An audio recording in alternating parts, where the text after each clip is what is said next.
Hindi cinema की दिलकश और बेहद सफल अभिनेत्री आशा पारेख ने अपने फिल्मी करियर में एक से एक यादगार फिल्में की है। जब प्यार किसी से होता है, तीसरी मंजिल, लव इन टोक्यो, दो बदन, उपकार, कन्यादान, आन मिलो सजना, कटी पतंग, समाधि और मैं तुलसी तेरे आंगन की। आशा पारेख को सन 2020 के लिए भारतीय सिनेमा का शिखर पुरस्कार मिलना और भी बड़ी बात है, क्योंकि भारत सरकार ने 37 साल बाद किसी फिल्म अभिनेत्री को फाल्के सम्मान दिया है। यह सम्मान 1983 के लिए अभिनेत्री दुर्गा खोटे को मिला था। अन्यथा फाल्के पुरस्कार पर अधिकतर पुरुषों का वर्चस्व रहा है। जहां तक किसी महिला को फाल्के सम्मान मिलने की बात है, तो कोई महिला फिर 22 साल बाद फाल्के पुरस्कार से पुरस्कृत हुई थी। दिलचस्प यह है कि 2000 में भी फाल्के सम्मान आशा को मिला था, गायिका आशा भोसले को, और फिर 2022 में भी आशा पारेख को मिला था।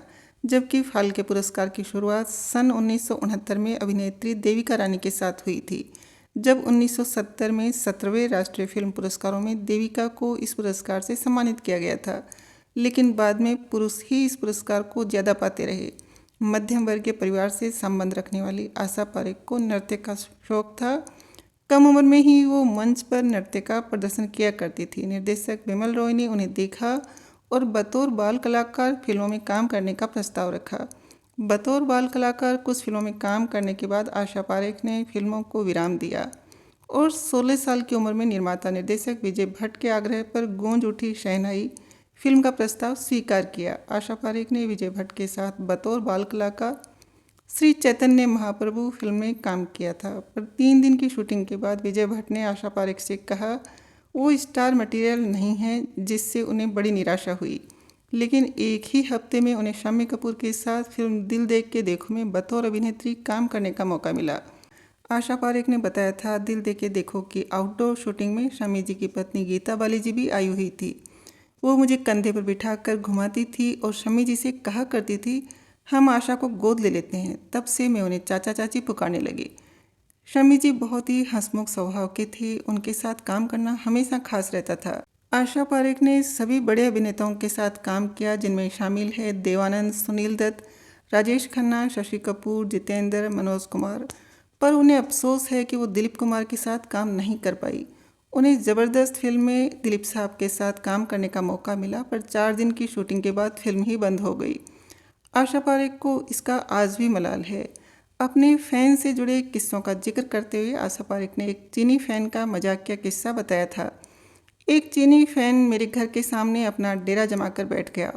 वो वहाँ से हटने का नाम ही नहीं ले रहा था। मैं बहुत घबरा गई थी।